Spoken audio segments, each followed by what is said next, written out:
Bonjour et bienvenue à cette édition de Santé, Sciences et Développement, le magazine scientifique de SciDev.net en partenariat avec votre radio. Présentation Sylvie Akousan.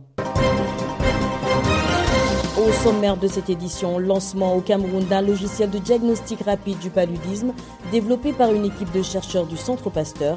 Il s'agit d'un protocole innovant qui permet de diagnostiquer le paludisme en 20 minutes.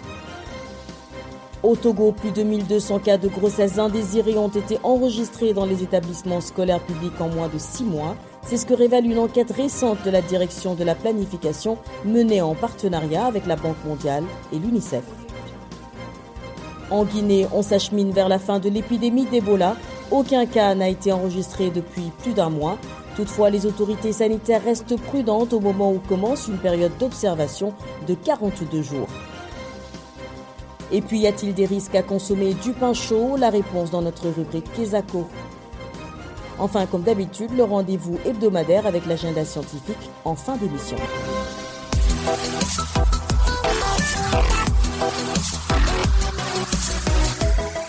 Une équipe de chercheurs du Centre Pasteur du Cameroun a développé un logiciel de diagnostic rapide du paludisme, une maladie qui a causé la mort de plus de 4100 personnes en 2020 dans le pays, selon le dernier rapport du Programme national de lutte contre le paludisme.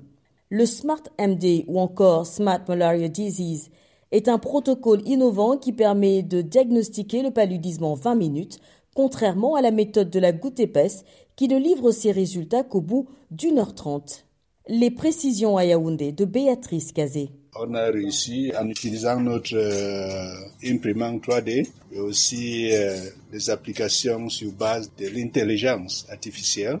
On a développé les algorithmes qui permettent que le diagnostic soit fait dans moins de 20 minutes. Le docteur Lawrence Ayon est le chef service paludologie du Centre Pasteur du Cameroun. Son équipe et lui ont développé le Smart Malaria Disease, un protocole destiné à améliorer le diagnostic du paludisme.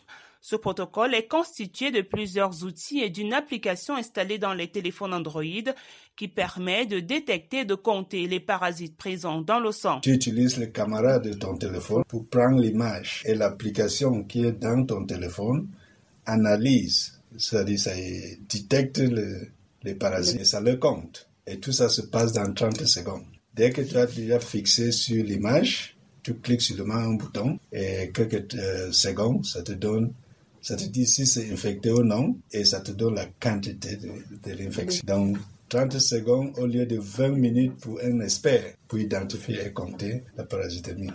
Donc avec tout ça, on peut diagnostiquer l'infection dans moins de 20 minutes. Le logiciel peut être utilisé par des personnels sanitaires qualifiés ou pas. Il s'agit, selon les explications du chercheur camerounais, d'une véritable avancée dans la prise en charge du paludisme. Très souvent, dans les centres de santé, on n'a pas les gens qualifiés pour diagnostiquer le palud. Mais avec des dispositifs comme ça, qui peuvent être utilisés par n'importe qui, ça va faciliter le diagnostic et aussi la prise en charge du paludisme. Il faudra débourser 500 francs CFA pour un diagnostic grâce à cette approche innovante basée sur l'intelligence artificielle. Dans certaines formations sanitaires, la goutte épaisse, technique ancienne qui permet de mettre en évidence la présence du parasite du paludisme dans les globules rouges, coûte 4000 francs CFA. Béatrice Kazé, Yaoundé pour Santé, Sciences et Développement. Au Togo, une enquête du ministère des Enseignements primaires, secondaires, techniques et de l'artisanat avec l'appui de la Banque mondiale et l'UNICEF révèle que plus de 1200 cas de grossesse indésirée ont été enregistrés dans les établissements scolaires publics entre septembre 2020 et mars 2021. Comme on pouvait s'y attendre, cette situation constitue une source d'inquiétude pour les autorités et la société civile qui se mobilisent dès lors pour juguler le phénomène. À Lomé, Nada Ibrahim. Environ 1222 cas de grossesse ont été enregistrés dans les rangs des apprenantes des collèges et lycées publics. Les établissements de la région des Plateaux sont en tête selon l'enquête. Les chefs d'établissement et enseignants de la région des Plateaux, alarmés, déploient des programmes dans leurs écoles. Et Sobeyou Alpha est enseignant au CEG à Bounou Campement, à environ 178 km de la ville de Lomé. Le lycée de Wahala a enregistré plus de 40 cas de grossesse. Parmi les cas, on retrouve les filles de 15 à 20 ans. Nous, enseignants des plateaux, nous sommes attristés par ces résultats. Plusieurs ONG et associations tirent la sonnette d'alarme. Mimi Bossou Swededje, la présidente de l'association Précieux Trésor de Vie, pense que les conditions actuelles sont elles-mêmes favorables et la sensibilisation doit être pensée autrement. C'est pas nouveau, je ne suis pas trop surprise. Tout simplement parce que les ingrédients sont là pour que ça arrive. Internet est de plus en plus accessible. Les androïdes sont là. Ceux qui n'en ont pas peuvent regarder chez les autres et la pornographie circule sur les téléphones dans les établissements scolaires. Beaucoup d'institutions se battent, mais ça ne suffit pas. Il faut que nous revoyions les programmes. Il faut que nos messages soient adaptés à nos cibles. Nous devons peut-être corriger le tir dans la manière de faire la sensibilisation. Ce ne sont pas les informations qui manquent, mais l'information adaptée à leur situation. Le Togo, avec l'appui de plusieurs organisations nationales et internationales, met en œuvre des projets préventifs, tels l'incrustation de l'éducation sexuelle dans les enseignements afin de contribuer à éliminer le phénomène des grossesses précoces. Nada Ibrahim, Lomé pour Santé, Sciences et Développement. En Guinée, plus aucun cas de fièvre hémorragique à virus Ebola n'a été enregistré depuis plus d'un mois. S'acheminerait-on vers la fin de l'épidémie ? Pour l'heure, les autorités sanitaires restent prudentes et lancent un compte à rebours de 42 jours. Selon le chargé d'études au département de surveillance de l'ANSS, l'Agence nationale de sécurité sanitaire, s'il n'y a pas de nouveaux cas jusqu'à la fin de cette période, la fin de l'épidémie sera alors déclarée. Le docteur Sori Kondé est interviewé à Conakry par notre correspondant Samuel Demba Diolamou.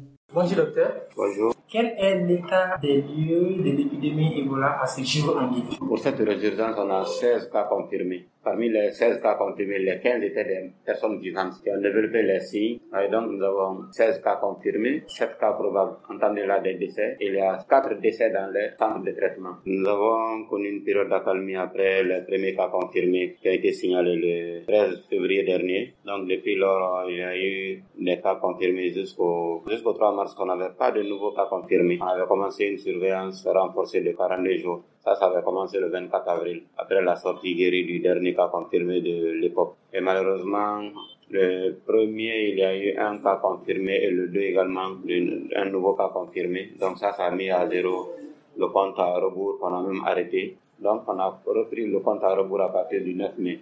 Donc, ici, c'est 42 jours. Chaque jour, on enlève un jour. Donc, il nous reste 39 jours de surveillance renforcée au bout desquels la fin de l'épidémie sera déclarée s'il n'y a pas de nouveaux cas. Alors, pendant cette période d'attente, quelles seront les activités du personnel de santé affecté à la lutte contre... Par rapport aux activités, il y a la vaccination qui va se poursuivre pendant les 42 jours, sauf à la déclaration de la fin de l'épidémie. Au cours de cette période de surveillance renforcée, il y a un aspect important qui concerne la gestion des décès communautaires. Vous savez, dans la majorité des cas, c'est les décès groupés qui attirent le plus l'attention des gens de santé. Sinon, si on prend les signes des fièvres hémorragiques virales, ce sont les signes généraux. Quelqu'un qui fait le palu peut simuler. Quelqu'un peut faire le Ebola et présente les premiers signes, il ressemble aux signes du paludisme. Donc ça peut passer inaperçu. Mais puisque c'est une maladie dont la létalité est élevée, donc quand ça attrape quelqu'un, si c'est pas signalé à temps, autour de lui, beaucoup de personnes font la maladie et on arrive à détecter les décès groupés. Tous les décès doivent être systématiquement signalés aux agents de santé, les éréporés. Chaque fois qu'il y a un décès remonté, une équipe d'investigation doit venir faire le constat, poser des questions. Et si il y a un doute autour du décès, le prélèvement est fait. Le chantier est envoyé au laboratoire pour les tests d'analyse.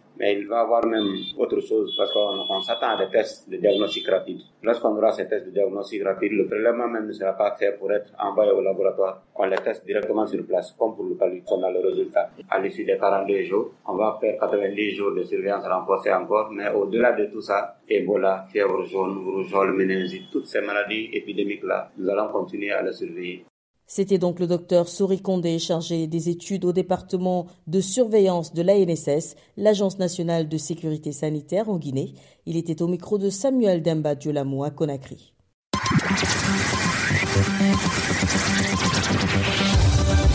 Kesako, qu'est-ce que c'est ? Vos questions à la rédaction, les réponses de nos experts. La question de cette semaine vient de Côte d'Ivoire. Je vous propose de l'écouter. Bonjour, c'est Def.net. Je suis Kamara Mohamed. Je suis étudiant à Abidjan. Amoureux du pain chaud, j'ai appris que sa consommation peut avoir des incidences sur la santé. À quoi s'expose-t-on lorsqu'on consomme le pain chaud? Merci. Rendons-nous sans plus tarder à Abidjan où nous attend notre correspondant Isiaka Nguessan. Bonjour Isiaka. Bonjour Sylvie. Vous êtes notre correspondant en Côte d'Ivoire. Que répondez-vous à la question de notre auditeur? Le pain chaud est apprécié de tous et ici en Côte d'Ivoire, il est courant de refuser ce que nous appelons le pain godio. Le pain godio est le pain de la veille, donc pas chaud. Pour donc répondre à la question de notre auditeur, nous avons eu recours à Dr Parfait Sablé Stéphane, il est médecin nutritionniste au service de nutrition à Abidjan. Tout d'abord, il faut aller sur le principe que tout est poison, rien n'est poison, seule la dose fait le poison. La consommation du pain en une certaine quantité peut avoir un impact sur la santé. Pourquoi? D'abord, il faut aller à l'origine. Le pain est fait de céréales et les céréales sont des condensés d'amidon. L'amidon, c'est du sucre. Le fait de consommer du pain va procurer du sucre ou des glucides à notre organisme. Si les glucides sont apportés à une certaine quantité qui est au-delà de la norme, ça peut développer en nous certaines maladies liées au sucre comme le diabète.